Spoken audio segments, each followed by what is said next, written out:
Big boss ಫಿನಾಲೆಗೆ ನೀವು ಕೂಡ ಬಂದಿದ್ರಿ. ಸೊ ಒಂದ್ ಅಂದಾಜ್ ಮೇಲೆ ಜನ ಎಲ್ಲ ಗೆಸ್ ಮಾಡಿದ್ರು ಯಾರು ಗೆಲ್ಬಹುದು ಅಂತ.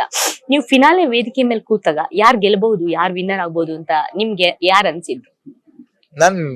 ನಾನ್ ಎವಿಕ್ಟ್ ಆಗಿ ಹೊರಗ್ ಬಂದಾಗ್ಲೇ ನಂಗೆ ಗೊತ್ತಾಗ್ಬಿಟ್ಟಿತ್ತು ನಾನು ಗೆಲ್ಲದ್ ಗಿಲ್ಲಿನೇ ಅಂತ. ಬಟ್ ಎಲ್ಲಾ ಕಡೆ ಕೇಳಿದಾಗ ಯಾರು ಗೆಲ್ಬೇಕು ಅಂದಾಗ ನನ್ಗೆ ಬೇರೆ ಹೆಸರು ಬರುತ್ತೆ, ಅಶ್ವಿನಿ ಮ್ಯಾಮ್ ಅಂತ ಹೇಳ್ತಿದ್ದೆ. ಬಟ್ ಯಾರು ಗೆಲ್ತಾರೆ ಅಂತ ಬಂದಾಗ ನಂಗೆ ಗೊತ್ತಿತ್ತು, ಬಿಕಾಸ್ ಅಷ್ಟು ಜನ ಅವನ್ನ ಇಷ್ಟ ಪಡ್ತಿದ್ದಾರೆ, ಅಷ್ಟು ಎಂಟರ್ಟೈನ್ ಮಾಡ್ತಿದ್ದಾನೆ ಅಂತಂದಾಗ ಆಬ್ವಿಯಸ್ಲಿ ಅವನೇ ಗೆಲ್ತಾನೆ ಅಂತ ಗೊತ್ತಿತ್ತು.